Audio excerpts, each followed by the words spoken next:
There's nothing worse than an early morning alarm, especially when it's unexpected. As the valley expands, people are waking up to the beats of bulldozers and the smooth jazz of jackhammers.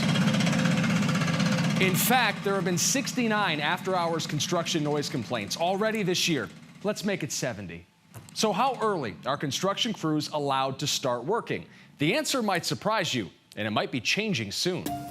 The City of Phoenix is considering an amendment to Code Section 2314H, a clause in the noise ordinance. Right now, construction crews are allowed to work from 7 a.m. until 7 p.m. during the winter, between the dates of October 1st and April 30th. In the summer, they can start a little earlier. From May 1st through September 30th, their window is 6 a.m. until 7 p.m. But that could change soon.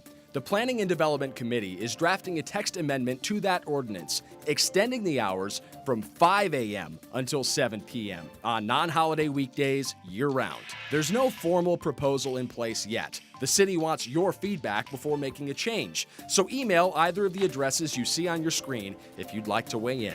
And that's Connecting the Dots.